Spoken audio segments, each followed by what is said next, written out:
There are things in our universe we can't explain. Things science refuses to explain. This is no hoax. We must see the science that is inside of ourselves and is reflected in our own minds, lives, and states of being in which we discover the truths that lie behind the world's greatest mysteries of the universe that we can't explain. This is Extraterrestrial Examiners.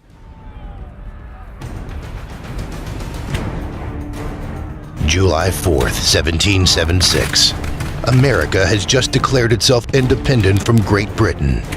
History explains that the United States declared its independence to escape the oppressive rule of Great Britain. But is there something more to the story?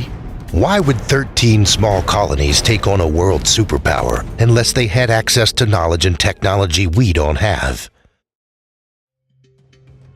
The final battle of the war, the Battle of Yorktown, defeat seemed imminent for the colonists until they were saved by an unknown force. Many sources claim that the French Navy is what saved them that day. But could it have been something more foreign, something like the Alien Navy? Many eyewitnesses claim to have seen bright flashes of light emitting from the ends of wooden sticks held by both the British and American forces. But what were those strange weapons? Where did they come from? And where did they go? The earliest historical records we have of these weapons is from the Aztecs when they first met the Spanish, and they called these weapons boomsticks, and they were extremely powerful. But if these weapons were so powerful, then where did they go? And why does no one remember them? The interesting thing about the boomstick is that since its discovery, it has been used in every major war, and yet somehow it has just completely disappeared off the face of the earth. The boomstick's disappearance is made even more suspicious as it coincides with the invention of the gun, and more importantly, the invention of film. In 1979, the first good film about aliens is released, simply titled Alien. This film would ultimately raise more questions than answers. Questions such as, if aliens aren't real, then how would director Ridley Scott know what they look like? Now, if you rearrange the letters in Ridley Scott, you get Teltoricids, which by most experts' belief is an ancient alien language that, when is translated, means Ridley Scott. Is it possible that Ridley Scott is not in fact of this world? His wiki page claims he was born in South Shields, England. However, this raises the question, why would an alien claim to be from England? There are 4 major types of aliens, and they're all British. Could Ridley Scott really be a visitor from a faraway planet? How old is Ridley Scott?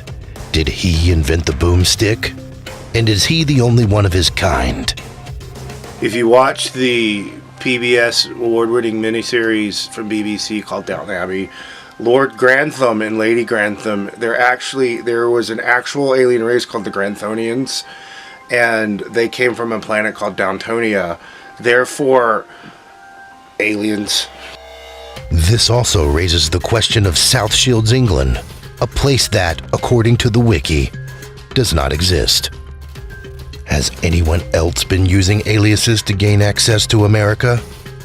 In the 1960s, 4 alien clones used mind control to enslave the world to do their bidding. They used the name the Beatles. They came to America at a time known as the British Invasion. What were their true intentions? The wiki was dubious at best.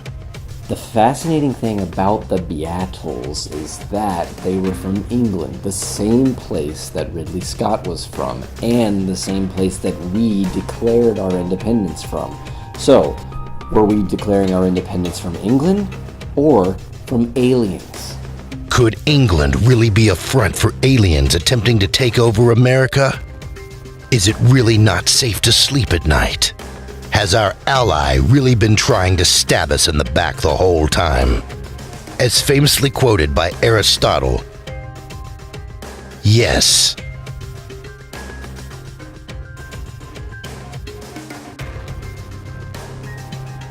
And next week on Extraterrestrial Examiners, The shocking truth behind America's least favorite pop sensation.